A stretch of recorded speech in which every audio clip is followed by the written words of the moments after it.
Estamos aqui no Centro Espírita Jesus de Nazaré para mais uma palestra nesta terça-feira.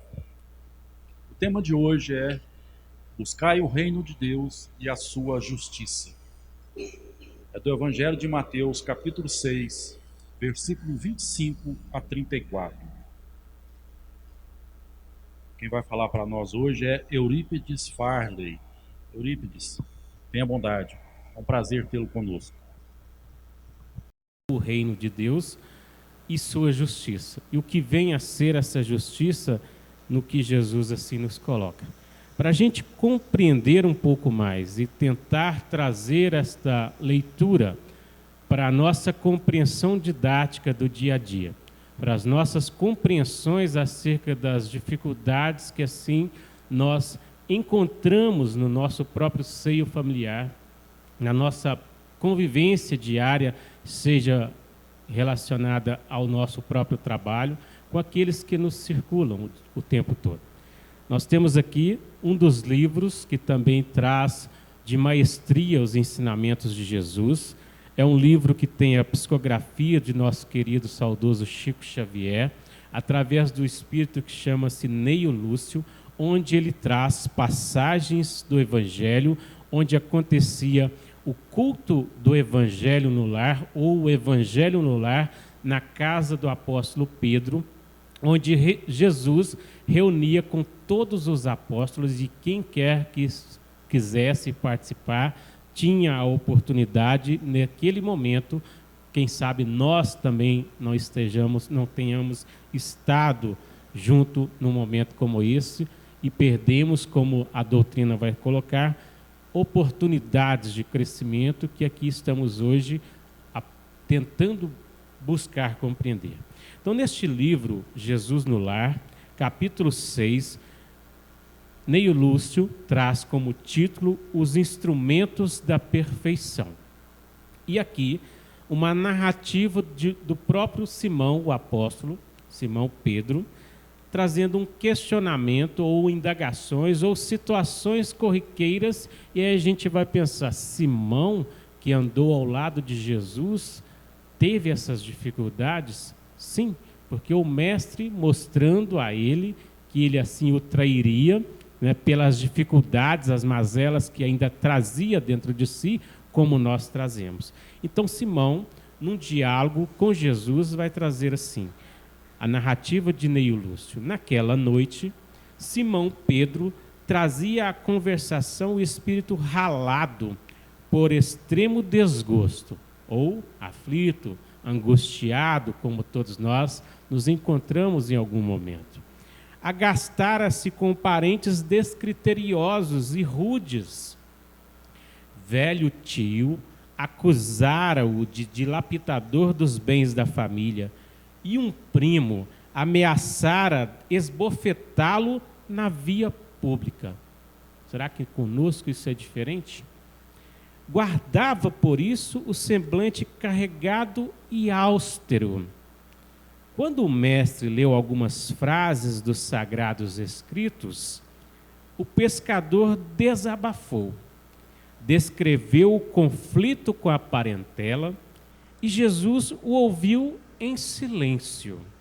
Ao término do longo relatório afetivo, indagou o Senhor: e que fizeste, Simão, ante as arremetidas dos familiares incompreensivos?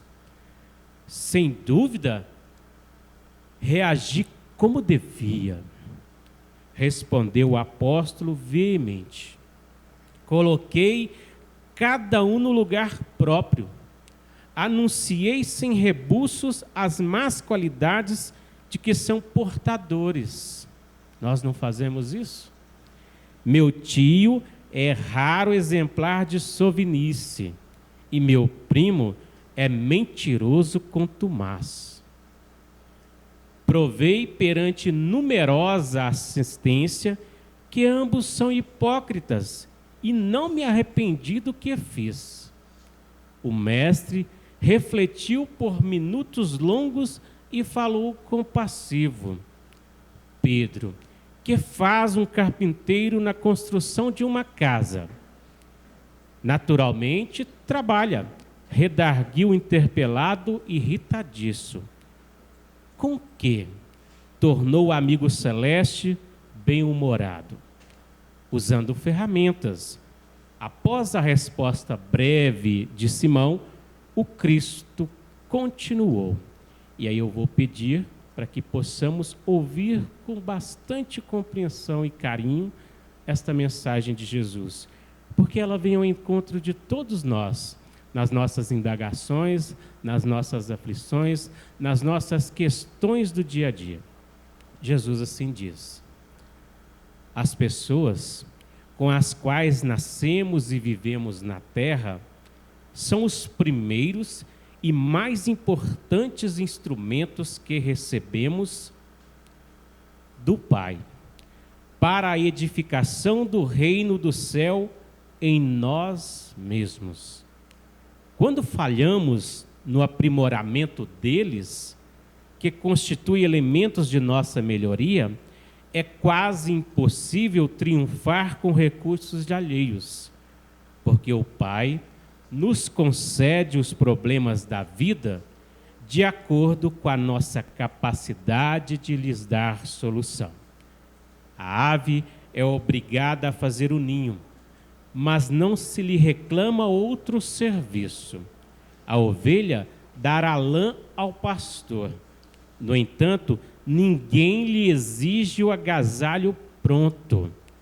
Ao homem foram concedidas outras tarefas, quais sejam as do amor e as da humildade, na ação inteligente e constante para o bem comum, a fim de que a paz e a felicidade não sejam mitos na terra. Os parentes próximos, na maioria das vezes, são o martelo e o serrote que podemos utilizar em benefício da construção do templo vivo e sublime, por intermédio do qual o céu se manifestará em nossa alma. Enquanto o marceneiro usa as suas ferramentas por fora, cabe-nos aproveitar as nossas por dentro. Em todas as ocasiões, o ignorante representa para nós um campo de benemerência espiritual. O mal é desafio que nos põe a bondade à prova. O ingrato é um meio de exercitarmos o perdão. O doente é uma lição à nossa capacidade de socorrer. Aquele que bem se conduz em nome do Pai, junto de familiares endurecidos ou indiferentes, prepara-se com rapidez para a glória do serviço à humanidade. Porque, se a paciência aprimora a vida, o tempo tudo transforma. Calou-se Jesus, e talvez porque Pedro tivesse ainda os olhos indagadores, acrescentou serenamente: se não ajudamos ao necessitado de perto, como auxiliaremos os aflitos de longe? Se não amamos o irmão que respira conosco os mesmos ares, como nos consagraremos ao Pai que se encontra no céu? Depois destas perguntas, pairou na modesta sala de Cafarnaum expressivo silêncio que ninguém ousou interromper. Poderíamos encerrar o estudo aqui. Poderíamos, com essa reflexão, já buscar a compreensão maior que Jesus nos traz acerca da necessidade de compreender, primeiro, a trabalhar o nosso íntimo na busca que, conforme a doutrina sempre nos coloca, do autoconhecimento, do autoequilíbrio. Com essas passagens que Jesus nos traz, através desse diálogo com Pedro, Simão Pedro, o apóstolo, num desses momentos de evangelho no lar, esses momentos que nós somos convidados a trazer a mensagem de Jesus para dentro da nossa compreensão íntima.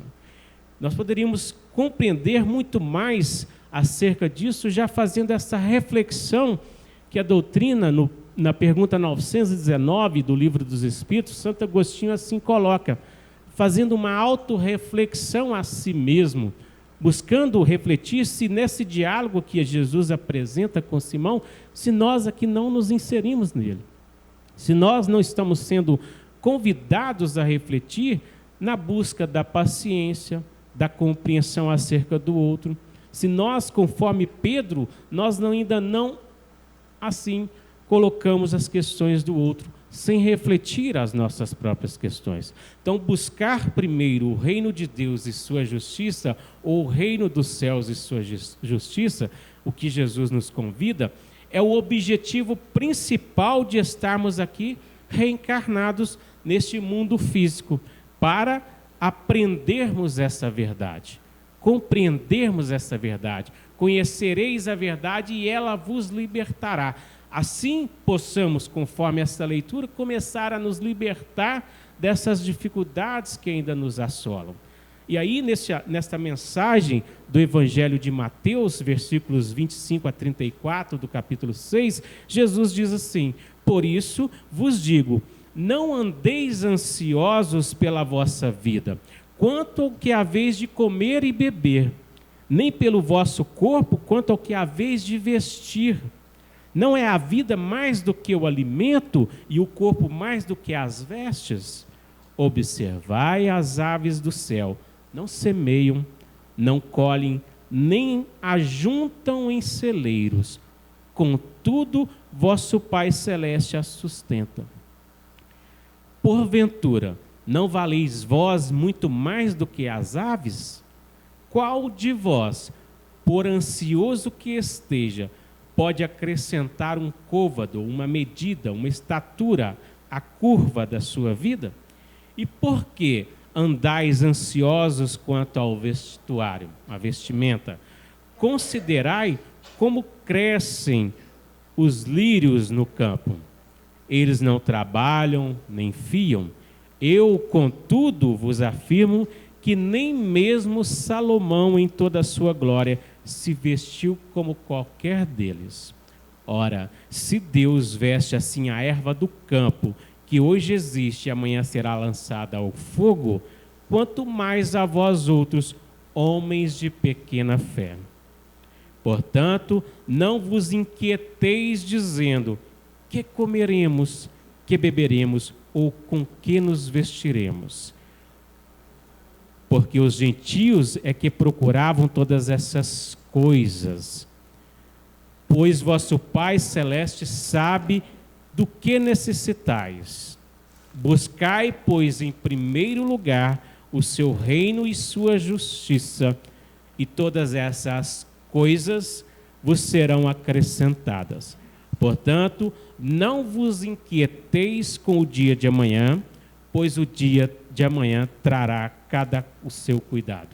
Basta a cada dia o seu mal. Então, nesta passagem, Evangelho de Mateus, versículos 25 a 34, capítulo 6, Jesus traz essa parábola, e aí há tantas questões para a gente refletir nessa mensagem. É claro que Jesus, conforme na narrativa de Simão com o apóstolo Simão, não nos convida a ficar estagnados, esperando que Deus nos provenha. Então Jesus nos chama a atenção para essas verdades, não está nos convidando a vivermos descuidados de nossa vida, esperando que as coisas nos cheguem. Muito pelo contrário, Ele mesmo deixou claro que cada um segundo suas obras. Nós temos que bater para abrir, nós temos que pedir, nós temos que buscar conforme Jesus traz. Então, aguardar de Deus que nos proveja de todos os recursos necessários, sem que façamos a nossa parte. A providência divina não anula a previdência humana. Temos que fazer ao que nos cabe. A nossa parte é o que Jesus, no diálogo com Simão, vai colocar. O que foi que você fez? E aí demonstra a malícia, a maldade, o mal que ainda existe em cada um de nós quando nós reagimos.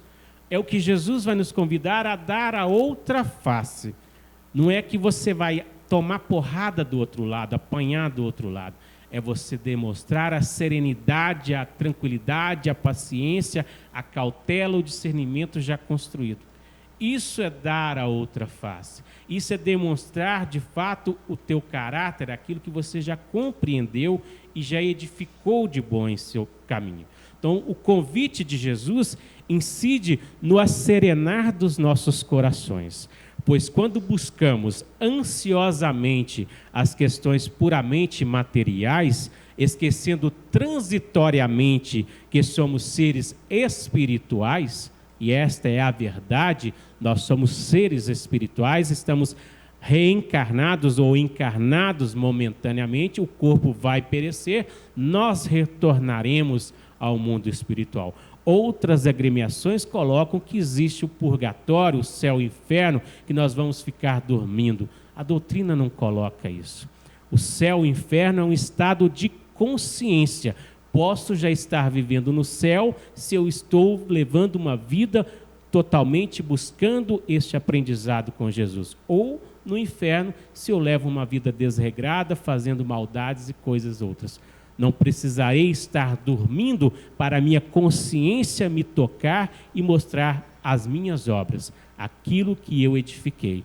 Então, conforme Jesus vai nos convidar, não ficarmos parados, estagnados, ansiosamente nas questões materiais, desconectados de nossa paz interior, e então ficamos inquietos quando isso acontece. Preocupados, conforme ele coloca, com o dia de amanhã, esquecidos de que só podemos viver no tempo presente.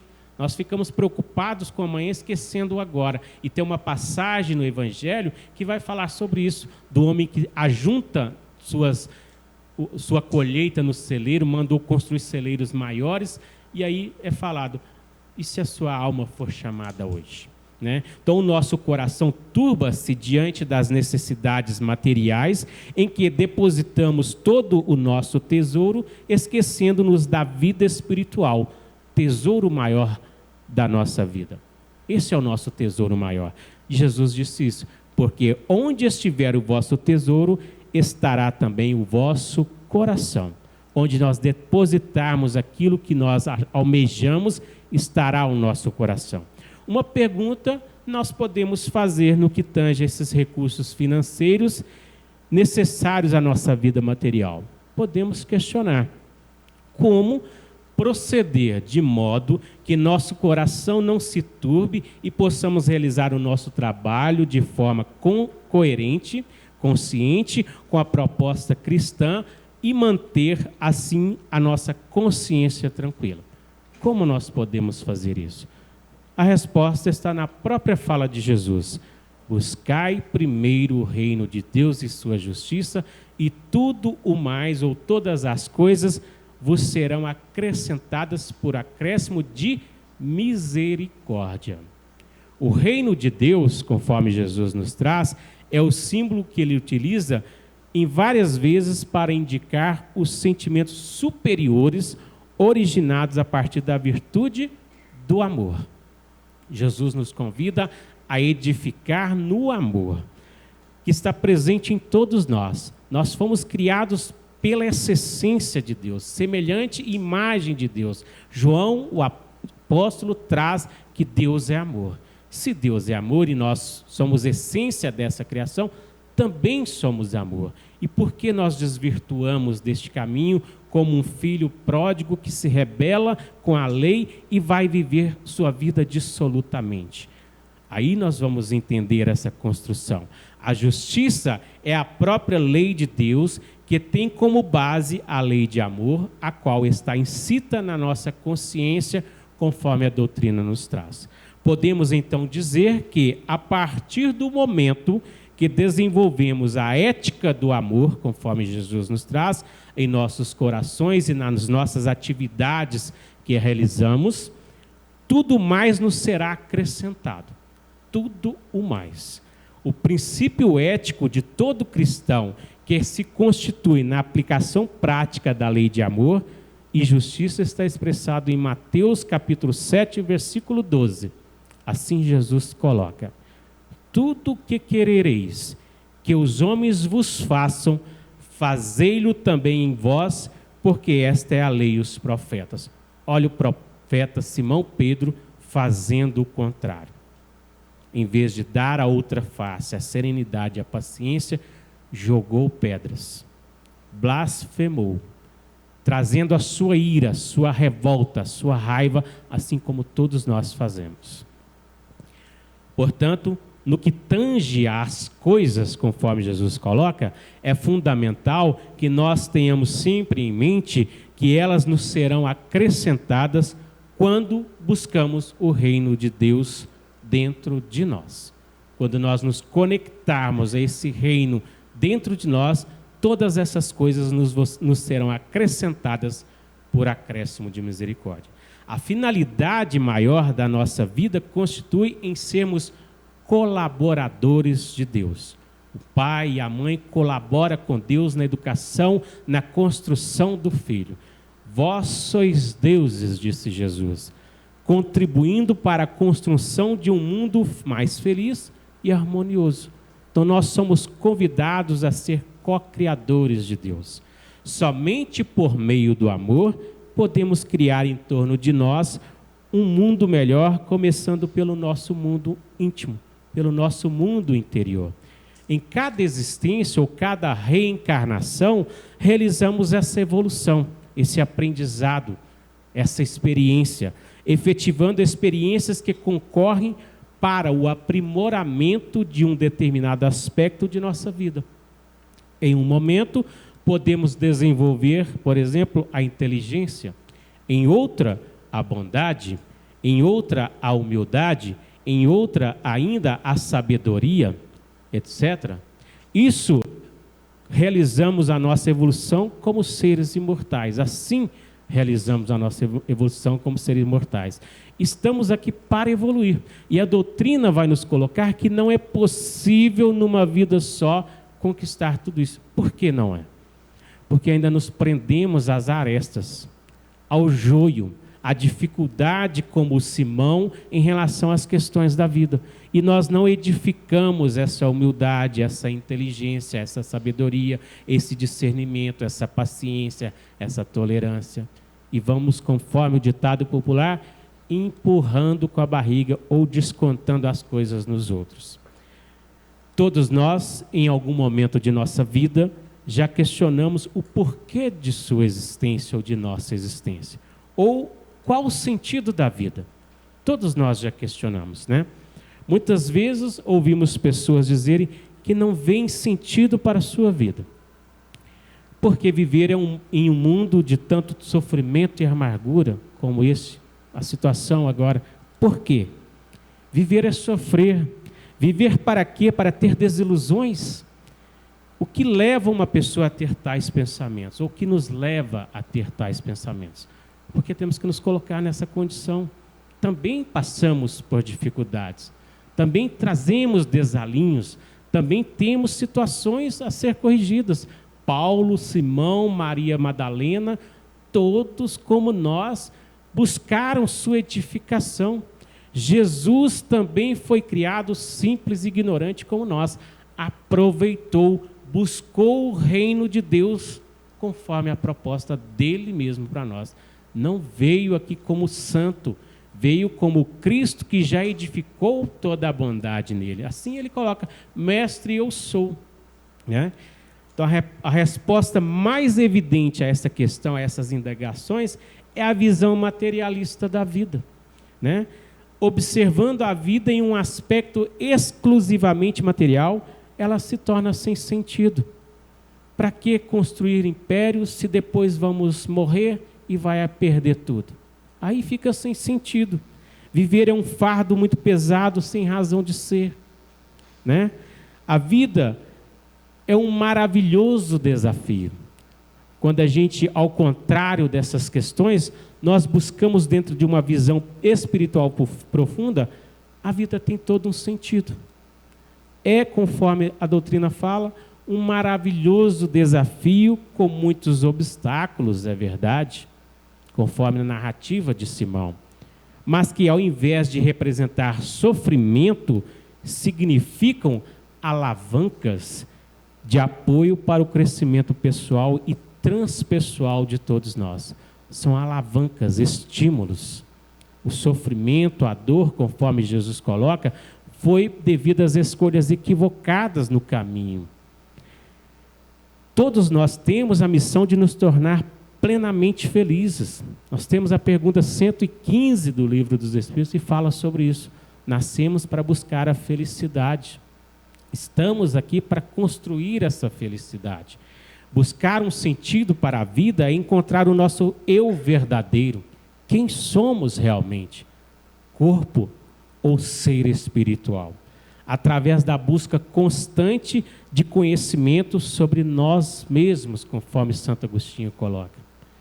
E do desenvolvimento, vejam bem, dos nossos potenciais enquanto seres espirituais que somos.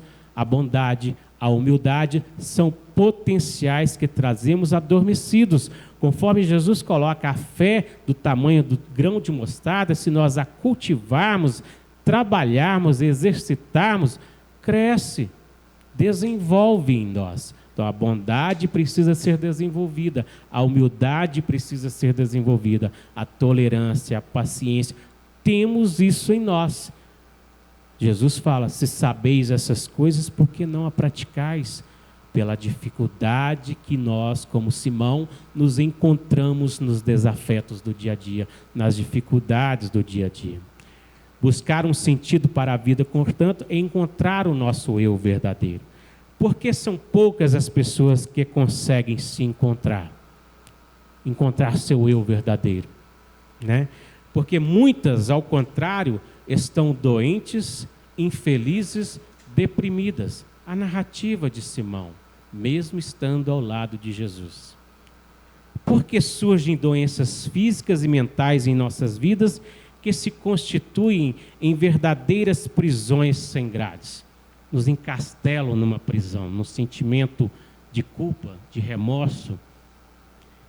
Porque doenças como a depressão, o suicídio, por exemplo, e é uma doença, o alcoolismo, o abuso de drogas é doença, o mal de Alzheimer e outras doenças degenerativas têm aumentado de incidência. Por quê? Por que isso acontece? A resposta a todas essas perguntas é uma só: a falta de sentido na vida, geradora de doenças existenciais produzidas pelo materialismo, a busca desenfreada pelas coisas materiais.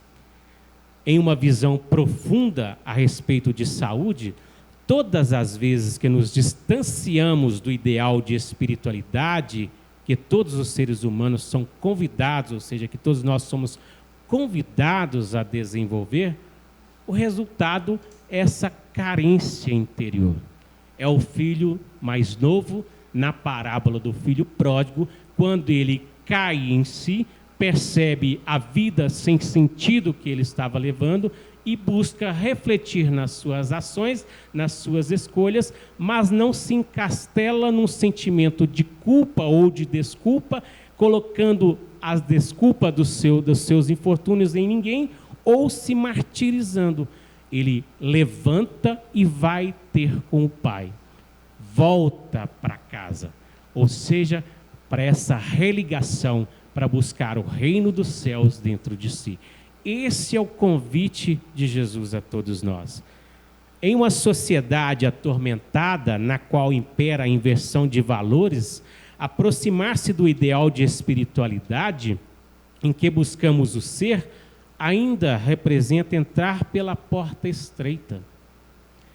A maioria cultiva a porta larga do materialismo, mesmo afirmando ser espiritualista. Mesmo nós aqui na doutrina, já com tanto conhecimento, ainda buscamos muitas questões materialistas. Em Mateus capítulo 7, versículos 13 a 14, na parábola da porta estreita, Jesus nos convida ao caminho que conduz à vida. O caminho que conduz à vida. E aí ele vai dizer, eu sou esse caminho, a verdade e a vida. E aí ele diz assim, entrai pela porta estreita, porque larga é a porta e espaçoso o caminho que conduz à perdição. e muitos são os que entram por ela. E porque estreita é a porta e apertado o caminho que leva à vida, e poucos há que a encontram. Por que essa porta é tão estreita? Por que será que Jesus coloca que esta porta é tão estreita? Porque poucos conseguem passar por ela. O que tem depois da porta estreita? Se a porta leva ao caminho espaçoso, larga, leva ao caminho espaçoso da perdição, o que representa esta porta? São tantas indagações para a gente refletir e começar a compreender quando Jesus faz o convite: entrai pela porta estreita. E porque a maioria das pessoas estão buscando é a porta larga. O que está depois da porta larga? O caminho espaçoso que conduz à perdição. Jesus colocou, simbolizando a busca das desilusões, de uma vida centrada na inversão de valores, no materialismo, com o objetivo de se adquirir a felicidade em fazer e ter coisas. Olha as coisas que Jesus diz que serão acrescentadas por acréscimo, em parecer quem não se é, em se adquirir valores falseados que conduzem a um vazio existencial e as doenças de falta de sentido. Se questionarmos essas pessoas que estão entrando por essa porta larga, nós, em algum momento, todas elas dirão, todos nós diremos que estamos buscando a felicidade. Contudo, colocam essa felicidade fora de si mesmo, nas coisas, nos bens, nos relacionamentos, em um corpo perfeito por fora, com uma plástica invejável, enfim, em questões puramente materiais. Com isso, distanciam-se cada vez mais da verdadeira felicidade que está atrás da porta estreita, no apertado caminho que leva à vida, conforme Jesus assim nos convida. Para entrar pela porta estreita, é necessário um movimento de autoconsciência. Por isso que ela é estreita. E poucos há que a encontram, porque fazer esse processo ainda são para poucos. Exatamente porque ainda são poucas as pessoas que buscam viver de forma autoconsciente uma vida espiritualmente saudável. Entrar pela porta estreita representa uma dificuldade maior e, por isso, a necessidade, conforme Jesus coloca, de uma vontade firme, de um processo motivacional real que mobilize os esforços necessários para se entrar por ela. Porém, ir por esse caminho nos traz muita satisfação e felicidade quando assim buscamos por ele, pois significa a libertação de uma vida sem sentido. Conhecereis a verdade e ela vos libertará, Jesus assim disse. Portanto, entrar pela porta estreita para passar pelo apertado caminho que leva à vida significa despertar para a essência da vida, a essência que nós somos. Outra fala de Jesus que leva à reflexão sobre a vida é quando ele diz assim, no Evangelho de João, capítulo 12, versículo 35. Andai enquanto tendes a luz, para que as trevas não vos apanhem. Jesus nos orienta para aproveitarmos o tesouro do tempo. Andai enquanto tendes luz. Significa aproveitar o tempo para buscarmos o verdadeiro sentido da vida. O que irá acontecer quando a gente passa por esse processo? As trevas da ignorância acerca dos valores espirituais vão apanhá-las, pois não aproveitaram o tempo para buscar os verdadeiros valores. Então, a pessoa que não busca, enquanto é tempo, as trevas da ignorância acerca dos valores espirituais vão apanhá-las, pois não aproveitaram o tempo para buscar os verdadeiros valores. Aproveitar a vida, conforme Jesus coloca, é aproveitar todos os recursos que temos para viver a essência divina. Que somos, desenvolvendo valores espirituais que nos iluminarão internamente. Para que, a partir desta autoiluminação, as trevas jamais nos apanhem. Muitas pessoas assim dizem, quando são chamadas à espiritualização de suas vidas. Depois que eu ganhar bastante dinheiro, eu penso nessas coisas. Para essas pessoas, a busca espiritual consiste nessas coisas, que sempre colocam distantes de si mesmas, fogem do ser que são, como se isso fosse possível. Como se isso fosse possível.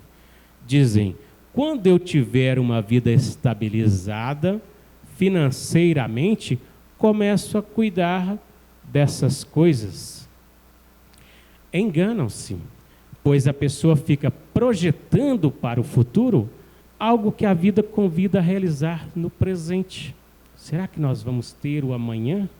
Será que, conforme a doutrina nos coloca, Santo Agostinho, se acaso Deus nos chamar agora? Né? Quem é que garante que ela vai ter esse tempo depois para fazer luz? Por isso, é necessário aproveitar o tempo aqui e agora e evitar afirmações tais quais: quando eu isso, quando eu aquilo, quando eu vou vivenciar mais o espiritual. Se aproveitarmos o momento presente para desenvolver a luz em nós mesmos, qualquer que seja nosso futuro, estaremos bem. Porque Jesus disse, a cada dia basta o seu mal. Jesus diz, andai enquanto tendes a luz, para que as trevas não vos apanhem. Que luz é essa que Jesus fala? É a luz interior ou é outra luz? Não é a luz, não é da luz interior que Jesus está falando. Pois essa luz nós jamais perdemos quando nós a desenvolvemos. O que podemos perder são as oportunidades do presente, do próprio tempo, para encontrarmos essa luz. Jesus está falando dos dias claros, ou seja, do tempo presente, das oportunidades de espiritualização, para que as trevas da ignorância não nos apanhem. Porém, não há necessidade de se entrar em ansiedade, conforme na leitura de Mateus capítulo 6, 25 e 34. De tentar evoluir rapidamente, pois às vezes entramos em ansiedades querendo acelerar o tempo. Isso não significa nos desesperar e corrermos, porque as trevas vão nos apanhar. Deixa eu fazer isso rápido, porque senão as trevas vão me apanhar. Andai significa de forma serena, tranquila, sem desespero, sem ansiedade. Se aproveitarmos as oportunidades, jamais, porque aproveitamos o tempo para andar, isto é, para evoluir, jamais as trevas nos apanham. A luz do dia vai terminar. Mas quando isso ocorrer, nós já teremos chegado ao lugar onde deveremos estar. Ou seja, o nosso tempo pode chegar, conforme Santo Agostinho coloca, se acaso Deus nos chamar agora. Então não há o que temer em relação às trevas. O que precisamos é cuidar de usar bem o tempo presente enquanto encarnados para nos espiritualizar, buscar nosso aprimoramento, desenvolver nossas virtudes, nossas qualidades. Pois quando não aproveitamos a oportunidade da reencarnação para nos espiritualizar, as trevas da ignorância fazem-se presentes em nossa vida.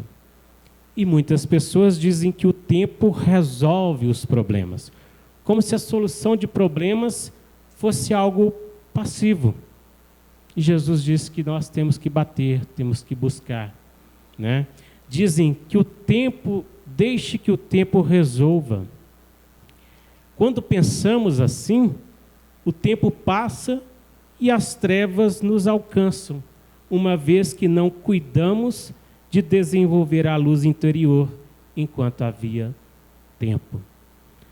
Muitas pessoas dizem que vão buscar a espiritualização na próxima encarnação. E às vezes nem acreditam na encarnação, mas falam, na outra vida eu faço isso. Alguns dizem isso até com certa ironia, zombando de nós que buscam se espiritualizar, realizando esforços para isso. Por exemplo, quando uma pessoa começa a desenvolver o autocontrole, o autoconhecimento, e diz que vai parar, vai largar com a bebida alcoólica, com o fumo, e o outro está zombando dela, está rindo da cara dela, em vez de motivá-la a isso, né? Podemos fazer isso? Sim. Claro. Temos toda a liberdade para deixar para depois o que podemos fazer agora. Só que há um ditado até popular que diz assim, não deixe para amanhã o que se pode fazer hoje. Mas isso não nos convém, né?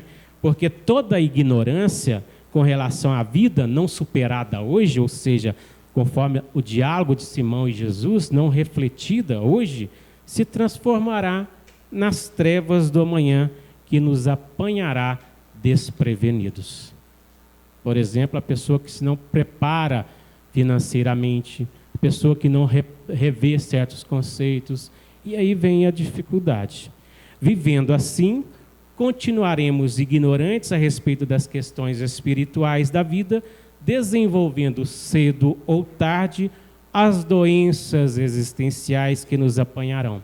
Por exemplo, a pessoa que está fumando sabe que isso prejudica, mas vai levando, empurrando com a barriga, deixando que o tempo resolva e não tome uma vontade diretiva nisso e busca trabalhar isso, né? Porque toda ignorância, conforme falamos, com relação à vida não superada hoje, se transformará nas trevas do amanhã, que nos apanhará desprevenidos. Vivendo assim, continuaremos ignorantes a respeito das questões espirituais da vida, desenvolvendo cedo ou tarde essas doenças existenciais, conforme falando, que nos apanharão. Ainda nessa encarnação, podemos desenvolver, se eu fumo, um tumor no pulmão, ou se eu bebo, e aí por aí vai, ou mais tarde na vida espiritual, com consequências ainda mais difíceis de ser resolvidas nas futuras reencarnações. E aí vem com enfisema, e aí vem com dificuldades outras, e aí surge um câncer que, na verdade, conforme a doutrina coloca, é o mata-borrão, conforme André Luiz vai colocar no livro Nosso Lar. O que é isso? O corpo, na verdade, está expurgando aquilo que o Espírito gravou na memória dele, no corpo espiritual. E Paulo, o apóstolo, vai dizer, corpo são, mente sã. Primeiro a mente, para o corpo estar são. Porque o que nós trazemos para a nossa consciência, nós gravamos no nosso ser consciente. Portanto, é fundamental que entremos pela porta estreita que conduz à vida, para que as trevas não nos apanhem. E a única possibilidade disso acontecer, conforme Jesus nos convida, é nos tornarmos aprendizes da vida. Nos tornarmos aprendizes. Por exemplo, esse exemplo da questão do cigarro, da bebida. Sabemos que prejudica. No fundo, sabemos. Seja até mesmo no excesso que você faz, chega no lar, desconta na esposa, desconta no filho, desconta no cachorro, vai para o trabalho com desequilíbrios, depois o patrão que está cansado de ver essa situação precisa colocar outro porque você não está rendendo, e a culpa é do patrão? Ou é nossa pela nossa improvidência? Jesus convida a irem até ele todos aqueles que estão cansados oprimidos. Quem não se encontra cansado, oprimido? Então precisa fazer esse caminho até Jesus. Precisa direcionar a sua caminhada até Jesus. De onde surgiu esse cansaço, essa opressão? De onde? Em algum momento, nós mesmos os criamos em nossa vida. Nossas escolhas, nossas buscas, trabalhou demais, fez tantas coisas a mais, buscou no excesso. Qual é o significado profundo de ir até Jesus? É ir ao encontro do amor que ele representa. Jesus é esse sol, esse amor que nós somos convidados a nos iluminar através dele. Jesus convida aqueles, ou seja, nós que estamos cansados, oprimidos, isto é, que já estão cansados de seguir pela porta larga, aquela que conduz à perdição, e colhidos pelas trevas da aflição e que reconhecemos os erros cometidos, fruto de nossas próprias escolhas. Então ele nos convida, ao reconhecer os seus equívocos, desejam seguir pela porta estreita, pelo caminho apertado que conduz à vida. Aceitar o convite para ser um aprendiz de Jesus é ir ao encontro dessa essência da vida, do ser que nós somos. Buscar primeiro o reino de Deus e sua justiça dentro de nós. Poderíamos substituir, conforme Jesus coloca, vinde a mim, por vinde ao amor que eu represento, que Jesus representa. Onde está o amor? O amor está dentro de nós. Jesus nos convida a irmos ao encontro desse amor, o encontro conosco em essência. Nós trazemos esse amor latente, de forma adormecida, precisa também ser despertado.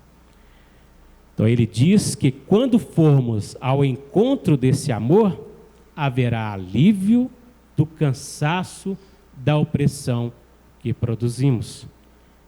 Portanto, aceitar o convite para ser um aprendiz de Jesus é ir ao encontro da essência da vida. O objetivo principal da vida é aprender a amar. Jesus deixou bem claro: amai a Deus sobre todas as coisas.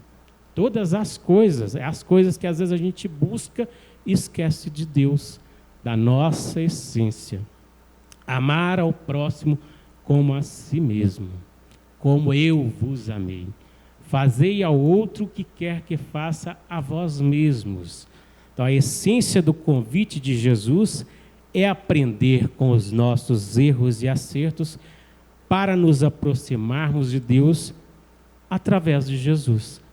Buscai, ou seja, construindo assim o reino de Deus e a sua justiça em nós mesmos. Difícil passar por esse caminho apertado que leva à vida. Por quê? Porque nesse caminho não tem como levar as mazelas. Neste caminho não tem como, conforme no diálogo de Pedro o apóstolo, levar a dificuldade com o irmão. Jesus convida: volte antes de vir aqui no altar, antes de vir aqui na casa espírita, tomar um passe, tomar uma água fluidificada, assistir um estudo. Reflita se não há nada que te impeça de seguir para essa luz. Que não nos impeça, porque nós somos convidados a transcender o nosso ser, a buscar a luz. Enquanto nós estivermos como Simão Pedro, nas dificuldades cotidianas, sem levar o amor, o entendimento, nós estaremos arrastando na vida, carregando conosco muitas dificuldades. É o que Jesus coloca: o fardo ainda estará pesado e a dificuldade cada vez mais. Então Jesus nos convida a ir a ter esse amor, para buscar esse alívio, essa compreensão, encontrando esse descanso que é a nossa felicidade, a paz de consciência, para que nós possamos ter o nosso fardo também leve e o nosso jugo suave. Fardo é as dificuldades que ainda trazemos, a opressão, o cansaço, a revolta em relação ao outro, o perdão não praticado, a ofensa ainda que a gente comete, igual Pedro, que foi lá e falou, sem dúvida, redargui como devia, xinguei todo mundo, ou seja, em praça pública, na frente de qualquer um que estivesse presente, quis nem saber, doa em quem doer. Quantos de nós ainda fazemos isso? Quantos de nós estamos aí nas redes sociais jogando veneno em vez de jogar luz, discutindo questões, situações presidenciais, colocando uns contra os outros? Jesus está no meio desse caminho, nos convidando a segui-lo por esta porta estreita e não ficar em guerras, porque conforme a guerra está acontecendo lá na Europa, precisamente no país da Ucrânia, onde os russos estão guerreando, querendo a Ucrânia para eles, vamos colocar assim, que é o que está aparecendo, nós também trazemos as nossas guerras interiores e precisamos refletir acerca disso, porque Jesus nos convida a construir a paz em nós. E Francisco de Assis vai dizer que para que nós possamos ser instrumento dessa paz, conforme aqui os instrumentos da perfeição nós lemos neste capítulo do livro Jesus no Lar, temos eles todos gravados em nós. O que precisa é ser cultivado. Assim nós caminharemos, mas difícil é o caminho que leva à vida. Apertado, e o outro continua largo, mas é nós quem precisamos refletir. Cabe a nós. Dificuldades vai nos surgir, mas precisa ser trabalhado. A outra face, conforme Jesus assim coloca. É isso que eu tinha para trazer, espero ter contribuído. Jesus abençoe a todos, um bom retorno aos seus lares, os que vão nos assistir depois nas redes sociais. Um abraço também a todos, boa noite e até a próxima oportunidade.